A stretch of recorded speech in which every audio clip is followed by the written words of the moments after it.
창세기 41장 1절로 24절의 말씀으로 우리에게 주시는 하나님의 말씀에 함께 은혜 받기 원합니다. 요셉 하면 무엇이 가장 먼저 떠오르냐면 꿈이 가장 먼저 떠오르는 것이죠. 그래서 요셉을 꿈꾸는 자라고 형들이 그렇게 지칭하였습니다. 왜냐하면 요셉이 꿈을 꾸었지요. 자기의 단과 형제들의 단이 있는데 형제들의 단이 자기에게 절을 하는 꿈을 꿨고, 또 하늘에 해와 달과 별이 있는데 자기의 별에게 해와 달과 별들이 절을 하는 꿈을 꾸고는 그 꿈을 이야기를 함으로 인하여서 형들이 요셉을 미워하여 죽이려고 하다가 죽이지는 않고 애굽의 종으로 팔아 넘겼습니다. 그래서 요셉이 애굽의 종이 되어서 그 보디발 장군의 집에서 종살이를 할 때 그 보디발 장군의 아내가 요셉과 동침하려고 함으로 인하여서 그것을 이제 피하다가 누명을 뒤집어 쓰고 감옥에 들어간 거예요. 그런데 감옥에 들어갔을 때 왕의 술 맡은 관원과 떡 맡은 관원 두 사람이 요셉이 있는 감옥에 들어오게 되었는데, 그 두 사람이 하룻밤에 똑같이 또 꿈을 꾼 거예요. 그런데 꿈을 꿨는데 도대체 이 꿈이 무슨 꿈인지 알 수 없어서 근심할 때에 요셉이 그들의 꿈의 이야기를 듣고는 꿈을 해몽해 주는 것이죠. 술 맡은 관원장은 3일 만에 복직이 되고 떡 맡은 관원장은 3일 뒤에 죽게 된다라는 것을 해몽해 주었더니 3일 뒤에 그 요셉의 해몽대로 술 맡은 관원장은 복직이 되었고 떡 맡은 관원장은 죽게 된 것이에요. 그래서 이제 술 맡은 관원장이 복직이 되어 나갈 때에 요셉이 그 술 맡은 관원장에게 부탁을 하나 해요. 무슨 부탁을 합니까? 당신이 나를 기억해 달라. 그래서 당신이 복직이 되었을 때 나를 좀 기억해서 억울한 누명을 풀 수 있게 해달라라고 부탁을 합니다. 그러면 이 술 맡은 관원장이 요셉이 그것을 해몽해 주어서 그대로 이루어졌으니까 그 정도는 할 수 있는 권력을 가지고 있는데, 술 맡은 관원장이 어떻게 됩니까? 잊어버렸어요. 얼마나 잊어버렸냐면 오늘 1절에 이렇게 말합니다. 만 2년 후에. 얼마가 지나갔어요? 2년. 만 2년이라는 시간이 지나갔습니다. 요셉은 기대를 하지 않았을까요?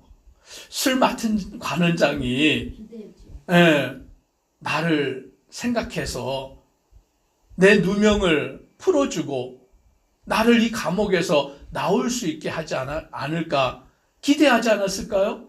하루가 지나고 한 달이 지나고 1년이 지나고 2년이 지나도 술 맡은 관원장은 까맣게 잊어버리고 세월이 흘러가 버립니다. 2년이라는 시간이 짧을 수도 있지만 긴 시간이에요. 제가 군 생활을 26개월, 그러니까 2년하고 2개월을 했는데 시간이 길더라고요. 그 군대라는 곳에 갇혀 있잖아요. 자유가 없으니까 내가 하고 싶은 대로 할 수 없는 그러한 상황 속에 놓여져 있으니까 그 2년이라는 시간이 그렇게 안 가고 지루하고 오랜 시간이 간 것처럼 느껴지는데, 감옥에 갇혀 있는 이 요셉도 2년이라는 시간이 지나갈 때 낙심도 될 수도 있고 하나님은 정말 왜 이러실까 그런 생각이 들 수도 있지 않겠습니까?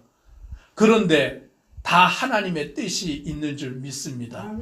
만 2년이 지난 후에 이번에는 누가 꿈을 꿉니까? 바로 왕이, 애굽의 바로 왕이 꿈을 꾸는 거예요. 놀랍지 않습니까? 요셉이 꿈을 꿨고 술 맡은 관원과 떡 맡은 관원이 꿈을 꿨고, 이제는 애굽의 가장 권력자, 당시 애굽의 권력자는 세계의 권력자예요. 세계를 다스리는 그 권력자, 그 힘 있는 왕이 그 밤에 2년이 지난 그 뒤에 꿈을 꾼 거예요. 그런데 꿈을 꿨는데 꿈은 너무나 생생한데 도대체 이 꿈이 무엇을 의미하는지 알 수가 없는 것이죠. 그 꿈의 내용이 무엇입니까? 소가 나오는데 7 암소가, 여기 말씀해 보니까 아름답고 살찐 7 암소가 강가에서 올라와 갈밭에서 뜯어먹는, 얼마나 보기에 좋습니까? 아름답고 살쪄 있고, 그러니까 아주 보기에 좋은 7 암소가 풀을 뜯어먹고 있는데 3절에 이렇게 말합니다. 흉하고 파리한 다른 7 암소가 올라와 가지고는 그 소와 함께 나일 강가에 있어요. 한 무리의 7 암소는 아름답고 살찌고 보기에 좋은데 한 무리의 7 암소는 흉하고 파리한 그와 같은 모습을 갖고 있습니다. 그런데 어떤 일이 벌어지느냐? 4절 같이 읽습니다. 그 흉하고 파리한 소가 그 아름답고 살찐 7 소를 먹은지라 바로가 곧 깨었다가, 얼마나 바로가 그 꿈을 꾸고 놀랬는지 잠에서 깬 거예요. 우리도 자다가 꿈을 꾸면 어떻습니까? 악몽 같은 걸 꿀 때 어떻게 해요? 깜짝 놀라가지고 잠에서 깰 때가 있잖아요. 그 깨가지고는 내가 정말 무서운 꿈을 꿨다. 이 꿈이 도대체 무슨 꿈이냐? 그런 생각이 들 때가 있잖아요. 이 바로 왕이 그 꿈을 꾸고는 깨었다가 또 다시 잠에 들었습니다. 또 잠에 들었더니 이번에는 무슨 꿈을 꾸었냐면 무성하고 충실한 7 이삭이 나오고 또 가늘고 동풍에 마른 7 이삭이 나옵니다. 아까는 소였는데 이번에는 이삭이 나와가지고는 어떻게 또 되었느냐? 7절 같이 읽습니다. 그 가는 7 이삭이 무성하고 충실한 7 이삭을 삼킨지라 바로가 깬즉 꿈이라. 두 번째 꿈을 꿨는데 그 마르고 볼품없는 그 7 이삭이 무성하고 충실한 7 이삭을 삼켜버리는 그런 꿈을 꾸고 잠에서 깬 거예요. 좋은 꿈입니까? 나쁜 꿈입니까? 나쁜 꿈이죠. 이 꿈이 무엇을 의미하는지 모르지만 기분은 좋지 않잖아요. 그러니까 이 바로 왕이 어떠했느냐? 8절 우리 같이 읽습니다. 아침에 그의 마음이 번민하여 사람을 보내어 애굽의 점술가와 현인들을 모두 불러 그들에게 그의 꿈을 말하였으나 그것을 바로에게 해석하는 자가 없었더라. 아멘. 아침에 잠에서 깬 바로가 그의 마음이 어떠합니까? 번민하였다라고 말씀하는 거예요. 지금 이 애굽의 바로 왕은 최고의 권력자예요. 하고 싶은 거 다 할 수 있습니까? 없습니까? 다 할 수 있어요. 돈 마음껏 쓸 수 있습니까? 없습니까? 마음껏 쓸 수 있어요.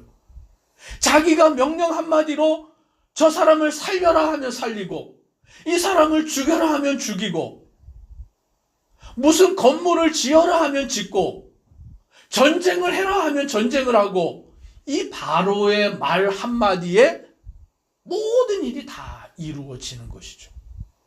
이집트에 가보면 뭐가 있습니까? 피라미드. 가보셨어요? 저도 못 가봤어요. 그냥 화면으로만 봤는데 그 피라미드가 어떠합니까? 어마어마하잖아요. 돌 하나 크기가 그냥, 그런데 그걸 어떻게 쌓았는지 지금도 불가사리로 남아있는, 그런데 그게 수천 년 전에 지은 거예요.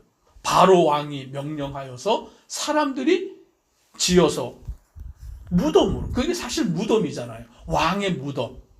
그런 걸 그렇게 지을 정도로 권세가 막강한데 오늘 말씀해 보니까 꿈을 꾼 바로 왕이 뭐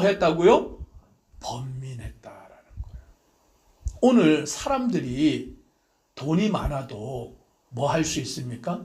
할수 없어. 번민할 수 있어요. 고민할 수 있어요. 똑똑해도 뭐 할 수 있습니까? 고민하고 번민하게 돼요. 세상에서 아무리 자기가 잘생겼고, 아무리 자기가 권세가 높고, 아무리 돈이 많고, 아무리 자기가 잘 나간다 해도 그 사람의 마음에 뭐가 있습니까? 범인. 번민이 있어요. 고민이 있고, 괴로움이 있고, 힘든 일이 있어요. 오늘 그게 우리의 인생인 것이죠. 이 바로가 번민한 것처럼 사람들은 이와 같을 수밖에 없는 거예요. 그 꿈 때문에 번민하고 괴로워하는 바로가 애굽에 있는 모든 지혜자들, 현인들, 그 모든 자들을 다 불러다가, 점술가들, 모든 자들을 다 불러다가 자기 꿈을 해몽하라고 얘기했는데 해몽합니까? 못합니까? 아무도 그것에 대하여 대답하는 자가 없어요. 풀어줄 수 있는 자가 없어요. 왜요? 그 꿈은 하나님이 주신 꿈이기 때문인 줄 믿습니다. 사람이 도무지 그 꿈을 해석할 수 없는 그와 같은 때에 이제 누가 등장합니까? 술 맡은 관원이, 그제서야 누가 생각이 나요? 요셉이 생각이 나는 거예요. 2년이 지나서 그제서야 요셉이 생각이 나가지고 이 술 맡은 관원이 바로 왕 앞에 자기가 죄를 지었습니다. 2년 전에 이런 일이 있었는데 그 감옥에 있던 히브리 노예가 꿈을 해몽해 줬는데 그대로 되었습니다. 왕 앞에 그 일을 고하게 되는 것이죠. 그랬더니 이제 무슨 일이 일어나느냐? 14절 같이 읽습니다. 이에 바로가 사람을 보내어 요셉을 부르매 그들이 급히 그를 옥에서 내놓은지라. 요셉이 곧 수염을 깎고 그의 옷을 갈아입고 바로에게 들어가니. 아멘. 바로 왕이 어떻게 했다고요? 사람을 보내었어요. 사람을. 누굴 데려오기 위해서요? 요셉을 데려오려고 사람을 부르는데 그들이 급히 그를 옥에서 내놓은지라. 요셉은 지금 감옥에 갇혀 있잖아요. 감옥에서 요셉을 끌어내줄 수 있는 자가 없어요. 왜?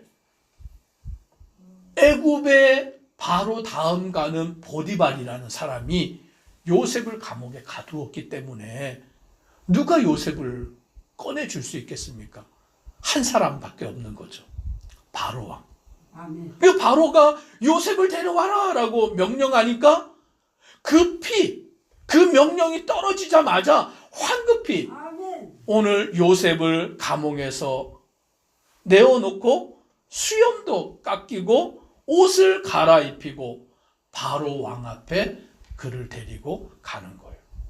놀랍지 않습니까? 요셉이 누구 앞에 섰다고요? 바로 왕 앞에. 요셉의 신분은 무엇입니까?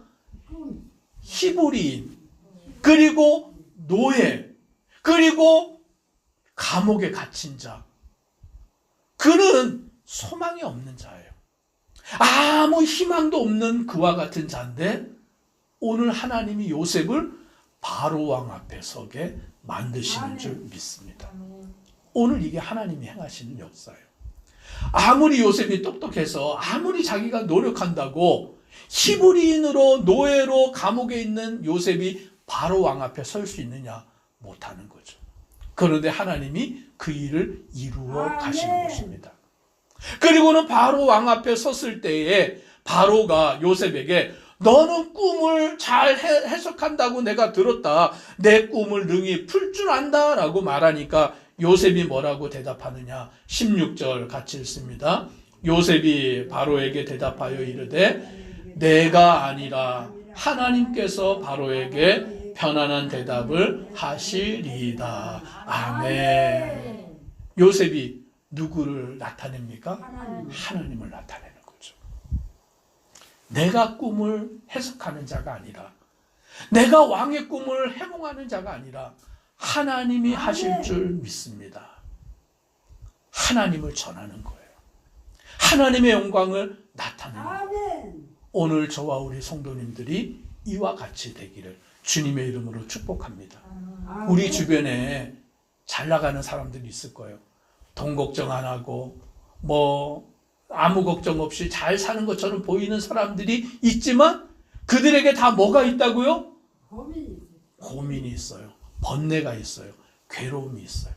그게 없는 사람은 아무도 없어요. 오늘 우리가 그들에게 하나님을 전하기를 주님의 이름으로 아멘. 축복합니다. 기도드리겠습니다. 사랑의 하나님, 바로 왕이 꾼 꿈 때문에 번뇌할 때에 하나님은 요셉을 통하여서 바로의 꿈을 해몽하게 하시고 하나님의 영광을 나타내십니다. 아멘. 오직 주님만 바라보고 나아가는 믿음의 성도 되도록 은혜 더옵소서. 아멘. 예수님 이름으로 기도드리옵나이다. 아멘. 아멘.